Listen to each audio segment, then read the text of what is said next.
needs very little introduction. He is here to do what he does best, to educate the world about Bitcoin and its true technical power. We'll be talking today about BSV Unchained, attestation and payment channels for computation. So let's welcome to the stage, Satoshi Nakamoto, the godfather of Bitcoin.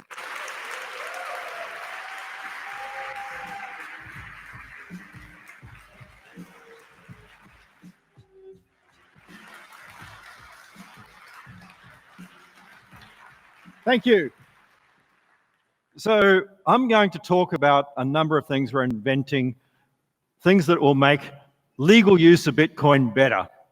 And this is important. So going back a few years to 2014, 2015, not many people know, but there was something called Operation Anonymous. It took down 400 dark websites. The reason is Tor's broken. Bet you didn't know that one. Some of my technologies probably actually helped in that. Back in 2008, I had a publication that still floats around there about being able to tell application versions and data through Tor, through anything.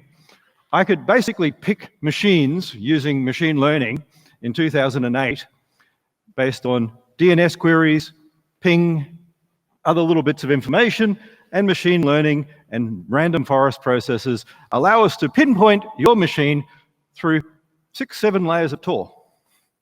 Sorry, you're not anonymous. Sorry, Bitcoin doesn't help you hide. Bitcoin follows the law. Bitcoin is an immutable evidence trail. This is important. An immutable evidence trail means that you can be followed and you can be stopped if you do something criminal. It means you have your privacy protected as well. All of these things are really important. If you want to have private money, you can't have anonymous money. The reason we have things like Minwimble and confidential transactions is after the takedown of Silk Road, after 400 domains like Hydra, etc., got taken down with Operation Anonymous, people started to realize, oh bugger, Bitcoin isn't anonymous. That became why they hijack things, why they have Lightning. Because right now, BTC is still used because of the illegal operations like Binance and Bitfinex and Tether to fund illegal operations, pumping money, illegal money travel, illegal use of people smuggling. Right now, 30% of Binance money funds women in prostitution. 30% of Binance and Tether funds women in slavery. We want a system like this where we can have a trail. What I call R puzzle that my team is going to talk about will allow you to have hash puzzles securely, secretly, but not anonymously. Private, no value shared, but an evidence trail. So what we call R puzzle is because we use the value of the RS signature and we read R. Everyone keeps telling you, this is how digital signatures work. What you learn, and I learned this way back when I was a chef, you learn the rules, then you learn how to break them. When you know something so well, when you understand all these things, you realize you can actually turn the rules on their head. So rather than using digital signatures as a key, the way that PGP and everything does, we turn it round. And what we do is we allow you to have a secret that is stored provably in a script. That's what we have in the R puzzle. K by G, K is the secret. K can be distributed. K can be calculated between thresholds. We can have one person know it, multiple people know it, prove a calculation, knowledge proofs, distributed signatures. And this also allows us then to have anyone knowing that secret to sign after the fact. So you can make a payment and allow someone to add their address afterwards. Sounds impossible, doesn't it? You have a signed payment, not like SegWit where the signature's stripped, but where you add your address afterwards. Because keys aren't identity in Bitcoin. There's this whole section, I remember some white paper back in 2008 had this section on how identity worked in Bitcoin. I remember reading it, probably when I wrote it. And there was this different way of doing things. You know, identity is separated. The key is not your identity. I know that's strange to everyone out there on PGP land. That's not what we're doing in Bitcoin. We have a different system. That's why it's private. So we're going to do things like checking checksig. And then that secret can be used in a secure manner. So without changing the code, we can create new templates. So as an example, pay to rpuzzle hash is one that the team have put together. We've got the spending outputs and everything like that, allowing us to create a payment that, well, for instance, we can have Nakamoto high-speed consensus channels that, well, they are actually secure. Sorry, Greg. There are different ways of doing things. Not my fault you didn't take the time to understand Bitcoin. So all those things I discussed with Mike are doable. This is part of how. So we have to consider security. We need to include a signature, and we can do multiple signature parts in all this as well. This is the whole thing. If we don't limit script, we allow people to put all this stuff in there, to have sig hash none, sig hash one, or any. Let people choose. Create different templates. Isn't that what building is all about? Not me telling you how to do it, but here are the rules of the game. Create stuff. And that's what I want to see. So we can have general knowledge questions. The simple one is just one. But if we don't have script limitations anymore, we can now automate things like education testing. We can have a test, and for simple, half the time useless, true-false answers and ABCD and all that stuff, rather than having processing where the student sends it off and it comes back and whatever else, we could have a transaction where they sit there and on their tablet or whatever else, they go A, B, C, D, E, take a modified money button swipe, and their test is not just sent off and graded, but is embedded in the blockchain immutably with the results. That simple. We can create voting systems in this. Remember, if we now issue, and I covered in the past oblivious transfer and atomic swaps, we have the value for every individual assigned using an rpuzzle. No one knows it. And you can add your own key after you vote. It can be to anywhere. It can be sent to candidate A, candidate B, candidate C. You can even have complex voting schemes where everything's in there. And it can be done with a little swipe thing like money button. Again, I'll give Ryan another thing. And you go, that one yes, that one no, that one no. Who thinks that's a good idea? Yeah. So that's a valid use. See, what we don't want is Bitcoin helping to fund crime. We don't want anonymity. But if we can make it private enough to vote securely in a democratic election, that's good. So most people don't realize, but I actually have experience in this. I was the security consultant and reviewer for the New South Wales Electoral Commission I vote. Not really widely public knowledge, but the electronic voting system in New South Wales, Australia, was something that I helped implement and review. Of course, we can do it better. Cytel, which I got to analyze and whatever else, is pre-blockchain. We can now take all of that knowledge and do one on-chain. Much better. No having to trust whether the records haven't been tampered with. No having to go back over time and hope that it's all good. Next, signatories. The real problem in many systems right now is how do we get them signed and witnessed correctly?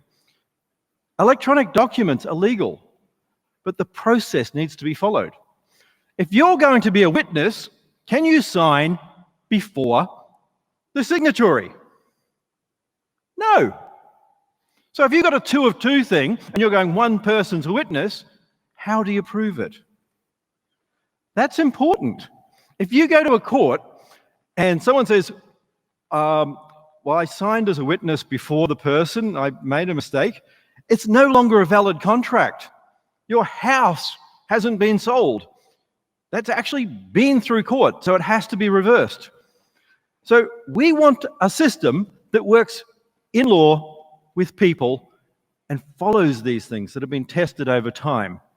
We want something allowing us to have each of these statements. Like I said, multiple statements, multiple attestation in order. So if you're a witness, if you're a notary, you can't notarize something before.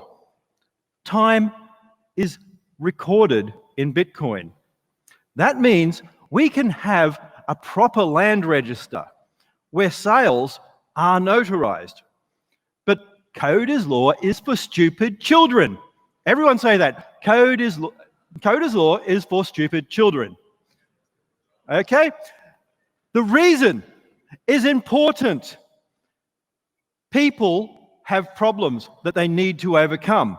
You cannot encode everything.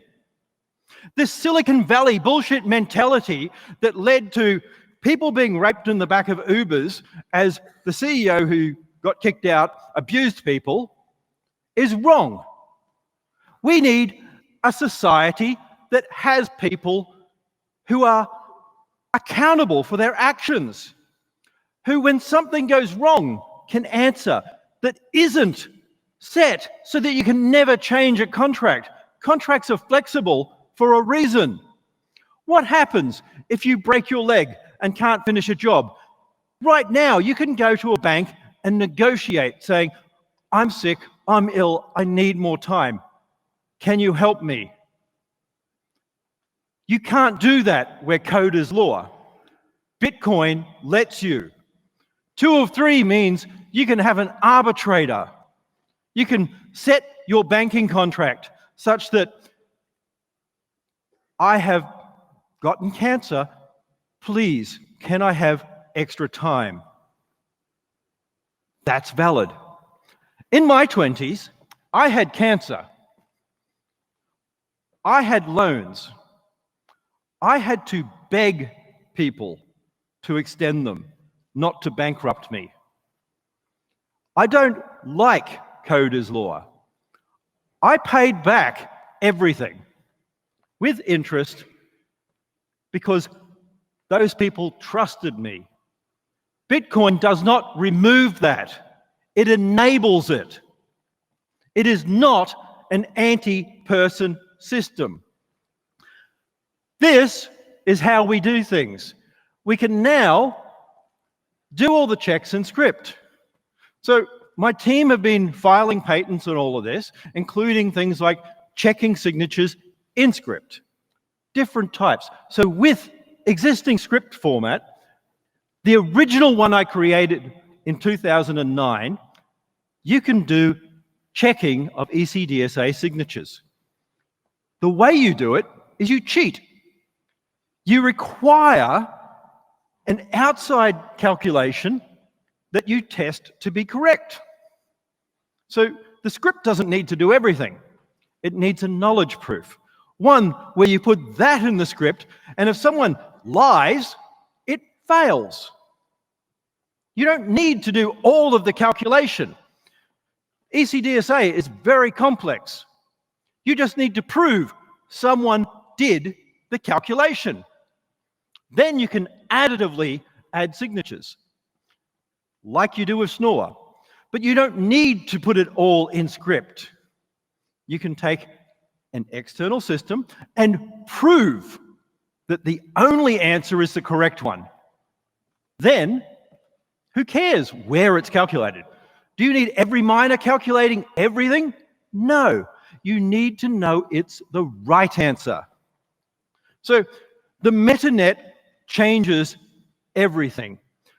Google, Facebook, Twitter, they make money because of the perverse nature of incentives on the internet. They treat popular as good. Popular is not good. Popular just means lots of people looked at it. What is better?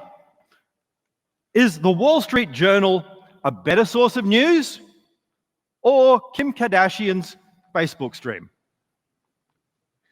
I don't know about you. I would rather trust Wall Street Journal. But then they don't get as many readers. MetaNet incentivizes things differently. When you incentivize by the number of advertising clicks, you incentivize the lowest common denominator. Trolls become valuable. Slander becomes valuable. Lies become valuable.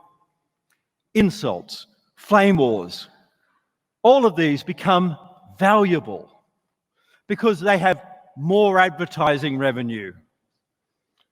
Bitcoin makes an internet where pages are valued because they're good. People are willing to pay not for flame wars, but content. The best content wins. That is important. So what we end up with is things that bypass web servers altogether. And I've said before, Bitcoin is a Mandela network.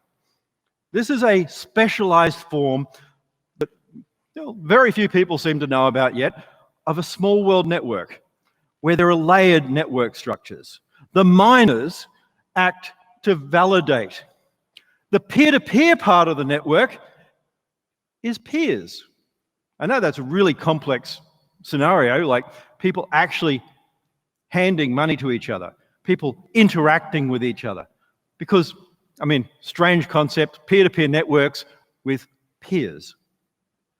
That's what Bitcoin's about. Not everyone runs a node. Think of it, 5 billion people running a node. You have a perfect ASIC-free system, which we're going to release. If Ethereum wants it, they can have it. I'm sure they won't use it because I've got a patent, but we've solved that. And if you want to run this out, go for it. Have everyone run their nodes and run so that every 5,000 years or so you have a chance of winning a block on average, and see who signs up. Yippee! 5 billion people, every 5,000 years, we're going to get a block. Yay. Do you think they're going to invest in infrastructure? No. We've got this thing called tragedy of the commons in economics. If everyone is altruistic and running a block, and if you expect once every 5,000 years to win a block, you probably don't ever expect to win a block. That means no one cares. Everyone abuses the system. The externalities, the incentives point to, I don't actually care anymore. I'll let that guy run a block and that one, but I'm not going to do anything. And everyone gets to this point where they don't do anything. So we want people to commercialize use of the internet so that they can charge based on value. That lowers the cost of good content. It doesn't make it more expensive. Good content becomes cheaper. Right now it's expensive Right now, good content is drowned out by the crud that is incentivized by Google, the crud that is incentivized by Facebook, the crud that is incentivized by Twitter. We want that gone. Why? Because we want quality. We want people interacting with people.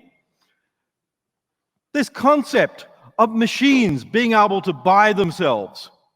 Why do you want your machine saving money? It's not sentient. There are no such things as machines that are going to go off there and want to save. Machines don't want. People want. Machines are just tools. You don't want your hammer to have a say. You don't want your car to have a say. You want because you're you. If you have a choice, a car that gets to pay you 3% returns, but it gets to buy itself in 2 years, or a self-driving car that doesn't and earns 5% per year, guess which one wins? Not Vitalik's one, because he's a stupid little boy who doesn't understand that cars don't think.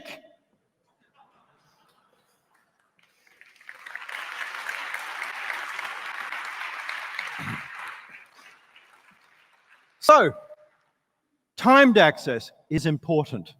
How we actually set things up, like project management. If A, then B. These things are important. If a contractor finishes a job on time, he gets this amount of money. If he's late, he gets that amount of money. That's what smart contracts allow. That's what we're building in. Within the law, payment mechanisms, allowing applications where consumers can pay merchants directly. Not, I have to set up my Lightning node. Just bear with me a second. I'm wheeling in my laptop. I'm just going to synchronize. I should be ready in 15 to 30 minutes. Okay, I've synchronized my Lightning node. Oh, my payment channel's a little bit low. Do you mind while I now resynchronize and add some more to my payment channel? I'll be another half hour. Meanwhile, as you're standing at Waitrose, the store closes and everyone goes home. We want people to pay directly. Peer-to-peer means stop thinking that everyone needs to be a damn miner. The miners are paid. They have their peer network. Users are basically going to interact together. That's the whole nature of SPV. We interact. We hand each other transactions. We're happy. So, browser wallets. Yes, it's early sort of mock-up and it's ugly. And this is as pretty as anything that I've hand-drawn that's been turned into something we'll ever get. This is why, well, the original UI. I'm sorry. Deterministic keys. This allows us now to link things. So Jack talked about it at the developer section yesterday. This allows us to start linking content, to build something I can't even start to imagine. When we start thinking about how you can link functions, link content, link everything else, mash up anything for value, you guys have got to take this and build a new world. I'm just going to give you the tools. I'm going to give you the hammer, and I'm going to give you the car, but unfortunately the car I'm going to give you is a slave. It has no rights, and it doesn't get a vote. Sorry. So we want to attest. That means in order. And one of the things, for an example, if we have a large system, we can now have video as an attesting scheme. So the great thing about having involvement with like the Law Society in Britain and whatever else, because I'm a PhD student in law, is I get to see some of these things coming up. And this month, there's been the Law Commission's report on attestation. Luckily, I patented it a month before the report. But anyway, that's fun. It allows you to have a video attestation, and we can store that on chain, and we can witness on chain. And that will even be legally admissible for something like a house purchase, a car purchase, etc. So We can also use code separator as it originally was. If we have an enforced order, this is admissible in court, not outside, in court. We can use this now to provably have land transactions, car transactions, large transactions, etc. That means we can enforce order. So the team is going to be putting up blogs, they're going to be putting up education material, and we're going to be building some of this into the SDK so that you guys can take it without having to do all the hard work. We're going to do the stuff behind there and start teaching you and start building it so that you can take this and create something new. Something like a signing system that can link into Adobe so that now you can provably say that I've attested after that person and that I witnessed them. Something where you can have a real land register where all of this is recorded, where fraud is captured and can be stopped. So these are the sorts of things we want to build. I want a world where we're going to help law enforcement collapse all of the scams.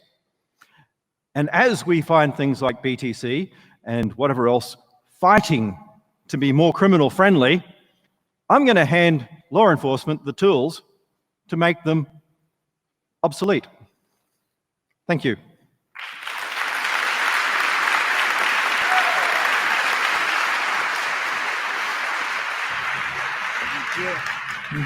Okay.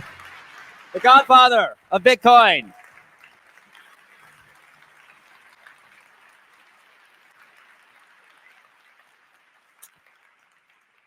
We'll be seeing Craig again later this afternoon as he helps me